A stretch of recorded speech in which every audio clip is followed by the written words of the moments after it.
Good morning. Let us take second unit of a finite element analysis, that is one dimensional truss. The finite element applied to one dimensional truss element directly. Now in the figure you can see a truss, how we have discretized a truss.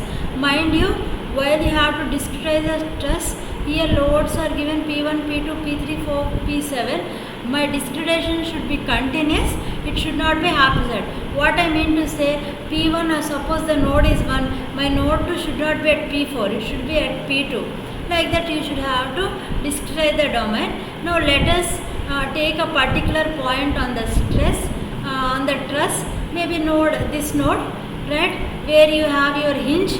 There will be two deflections. Delta dash will be the deflection, delta 1 dash and delta 2 dash, right. Now the delta matrix, now at this node you will have x and y na, because it is a hinge, two displacements and so you will have horizontal two displacements, vertical horizontal one displacement, vertical one displacement. Now at the second other node, here also you will have a winch, again you will have horizontal displacement and vertical displacement. So it's like, let us take a one element, suppose 1 and 2, that is first node and second node. First node you will have two displacements, delta 1 and delta 2. Second node you will have displacements delta 3 and delta 4. Now delta 1 dash, it is a delta 1 dash means it is a displacement at the first node, combined displacement of x and y at the first node. Similarly, delta 2 dash is the displacement, combined displacement at the second node due to the effect on the vertical and horizontal displacement. Now delta dash is the final displacement, that is a global displacement related to both the nodes. That is what you have to look at here. Now my delta 1 dash is equal to delta 1 cos theta. See here a triangle is given. Now this should be added to this, then only my displacement delta will be coming. So delta 1 cos theta plus delta 2 sin theta. Similarly, my delta 2 dash is equal to delta 3 cos theta plus delta 4 sin theta. Now let us take L is equal to cos theta and M is equal to sin theta. Just we are assuming in order to make our computations easy, that's all. Now therefore my delta 1 dash is equal to L delta 1 plus M delta 2. Delta 2 dash is equal to L delta 3 plus M delta 4. Now global delta matrix, that is deflection matrix, if you write it is delta 1 dash plus delta 2 dash, that is equal to Lm 0 0 0 0 Lm, delta 1, delta 2, delta 3, delta 4. Now if you look at this matrix, delta dash is equal to some matrix L which contains Lm 0 0 0 0 Lm, L delta, right. Now again L, effective length L can be given by x2 minus, because I told na L will be in x direction, M will be in y direction, x2 minus x1 by LE, M is equal to y2 minus y1 by LE, where the effective length, total entire effective length, go for maths, you will be understanding, that is LE is equal to under root of x2 minus x1 whole square plus y2 minus y1 whole square. Now see, I told na to discretize the domain. See how effectively this has been discretized. One node is given here, two node is given here, 3, 4, 5, 6, so that a continuity, like a continuity will exist, rather than one node here, two here, again absurdly somewhere 3 here. No such things should happen. Only continuity should happen. So if I discretize node 1 and 2, it is a 9th element. 1 and 3 is my first element. Like this discretization will occur.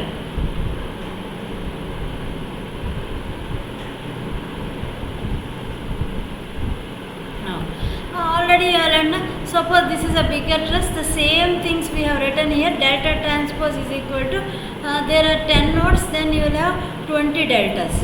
If there are total number of nodes are 10, you have 20 deltas. The same thing here it have written, nothing to do here. Now come to our stiffness matrix. Now we will be solving the problem not using shape function but using stiffness matrix. Our elemental stiffness matrix, all of you know that EA by L into 1 minus 1 minus 1 1. Right? This is elemental stiffness matrix.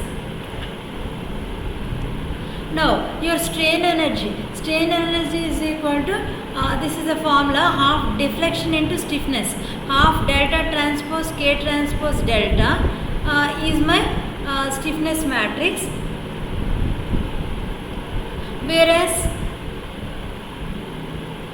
whereas my delta dash is equal to L into delta. Therefore my U is equal to, delta dash is equal to L into delta. Now previously we have learned here, already we have derived here, delta dash is equal to L into delta. So if you substitute the same in your strain energy, again I am repeating, your strain energy is U into half delta transpose K dash delta dash, that you can derive using your classical mechanics theories. Here instead of delta dash I am putting it L delta, therefore my strain energy will become half L delta transpose K transpose L delta. Now, so I take away delta transpose here, then you will have L transpose, then K dash L, that is equal to this L transpose K dash L. I am writing it as something Ke effective. Therefore, my Ke dash will come as L transpose. See here, half into delta transpose as it is I am taking, I am making my L transpose K dash L is some factor Ke into L. Therefore, my Ke stiffness matrix will be L matrix. L you have learnt na, L00, here you have learnt L matrix na, LM0000LM. Here you will make the transpose of it, L0 M0 0L0M, right? Then Ke matrix. Ke matrix you have learned na, EA by LE 1 minus 1 minus 1 1. That you will make. Then that is K dash. Here K dash, instead of K dash we are substituting this. Then you will have again L matrix. L matrix is LM00 00LM. Then you got Ke matrix. Once you got Ke matrix, you multiply the matrix, multiply these three, so you will get stiffness matrix for a stress element, that is elemental stiffness matrix as E by L. E is 2 into 10 power 5, modulus of elasticity. A is the area of the particular member. You have taken 1, 2, 2, 3, 3, 4, that is nodes. Member is element 1, element 3 we have seen. So that is the area of that particular element and length of the particular element into L square Lm minus L square minus Lm, Lm m square minus Lm minus m square minus L square minus Lm, L square Lm, then minus Lm minus m square Lm and m square. This is how you will have stiffness matrix. Now let us go for load matrix. Load matrix is directly P1, P2, P3, whatever forces existing, excluding body forces. If body forces are there, then XE B into L, that is a different case. Here directly we can put the forces. That is how you will solve the problem. So you will have a local stiffness matrix, global stiffness matrix. Now sigma is equal to epsilon E into epsilon E. So again epsilon is change in length by original length na. So E into delta 2 dash minus delta 1 dash by LE. Again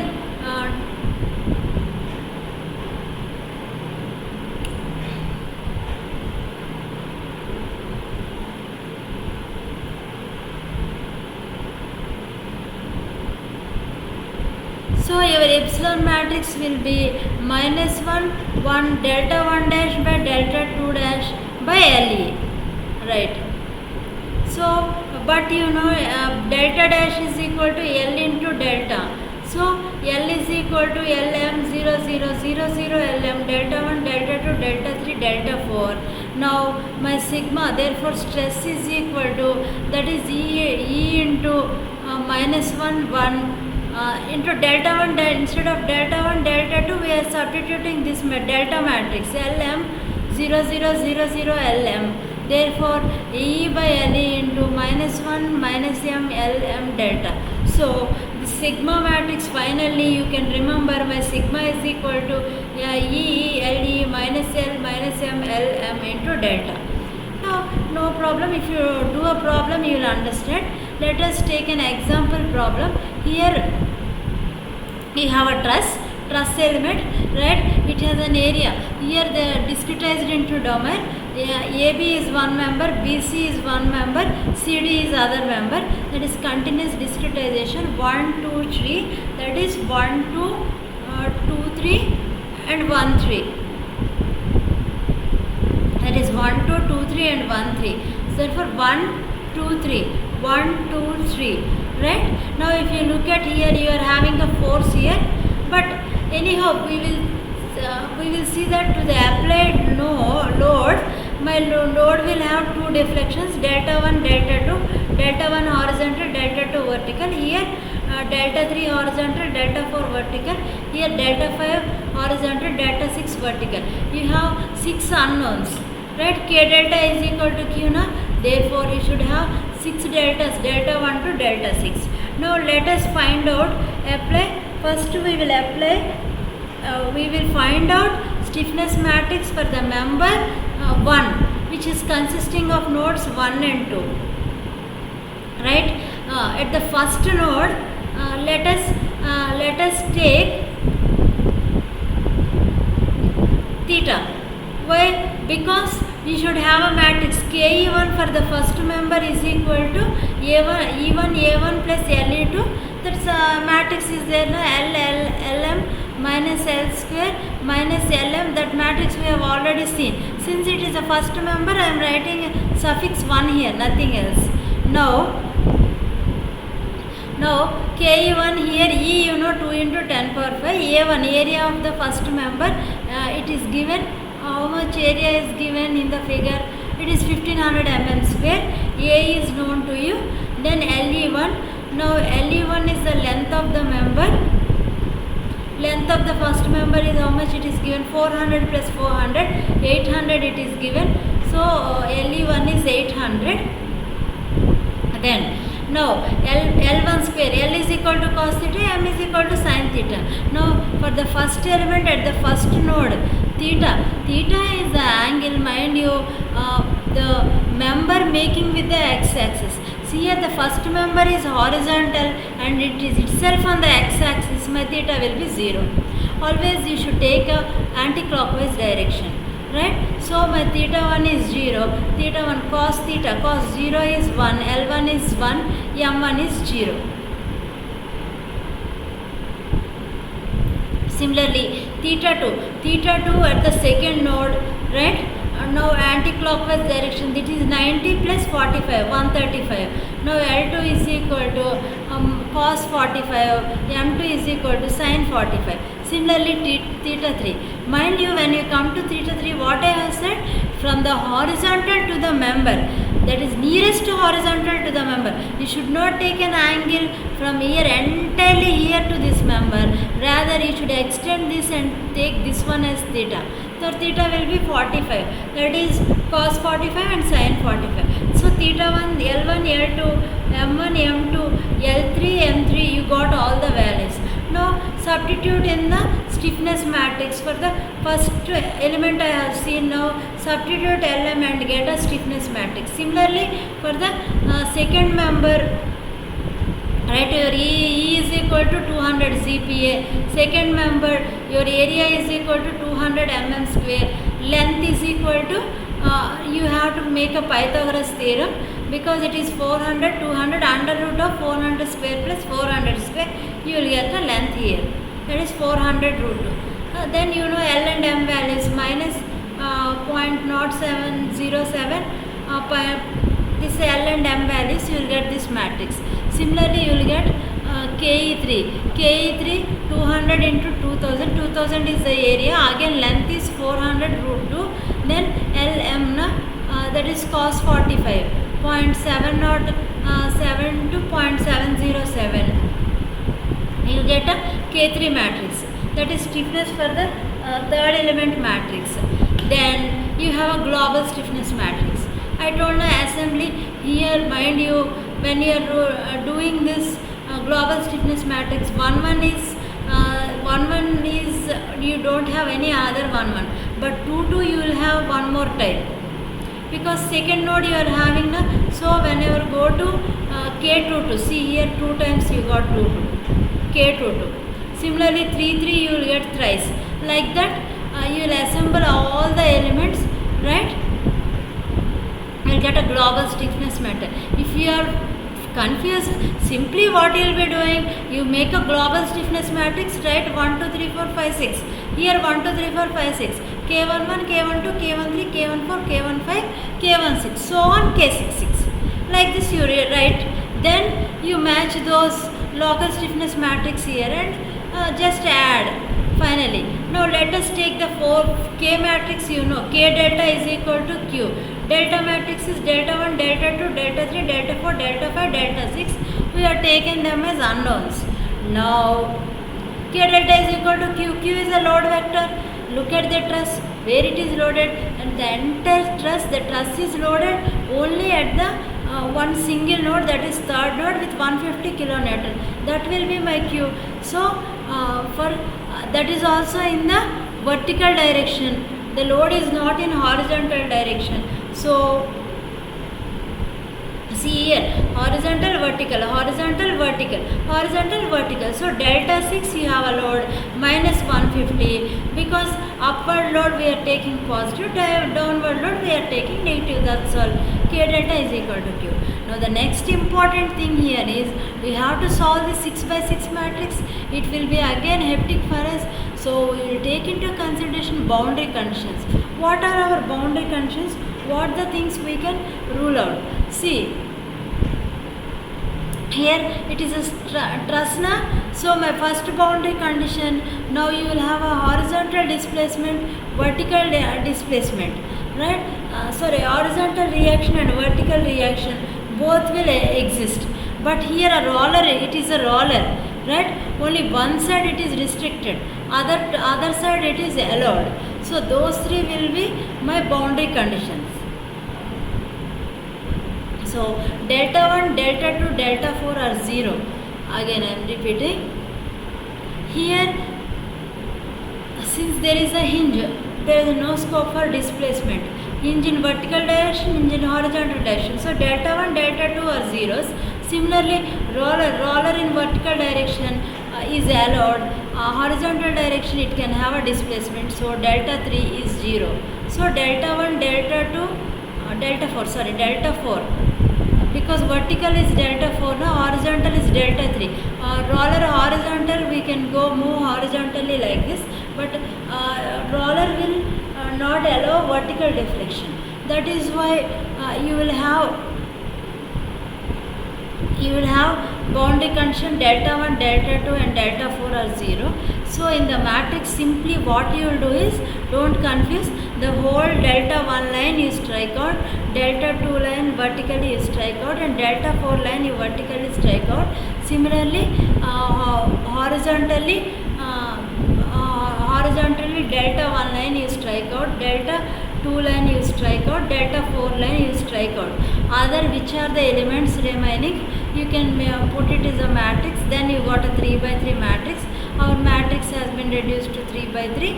We have 3 unknowns, delta 3, delta 5, delta 6. So all the equation you will get delta 3, delta 5, delta 6. Once you got delta 6, then you will have sigma 1. Therefore sigma 1 is equal to, you know the formula already you have seen, E1 by L1 minus L1 minus M1 L1 M1, delta 1, delta 3, delta 3, delta 4. Only delta 3 is existing, all other deltas are 0, right? So length of the member, first member is 800 and E1 is 200 right? Minus L1 minus M1 L1 M1 1 0 0 0 1 0. You got. Now once you got sigma stress at that particular point, let us go to force. Force is equal to P1 sigma 1 into area 1 multiplied with the area, you will get the force of the member. Similarly sigma 2 you will be computing, then force sigma 3 you will be computing the force. Now let us take reactions. Reactions R1 plus 0. R1, this is the formula, standard formula. You take here this matrix R1, you go with all this reaction at the first node. Now all this you write, that has been written here. All the 6 elements R1 you have written here, and delta 1, delta 2, delta 3, delta 4, delta 5, delta 6. Now you will solve for this, then you will get R value, R1 value. Similarly R2 value is the same. At the second node you will take those elements, this matrix. That is the formula, existing formula. This is R2. This same matrix you will take, then you will find out the reactions. Finally you got the answer. This is how other problems you can go through the textbook. This is finally my second unit. We have completed my second unit.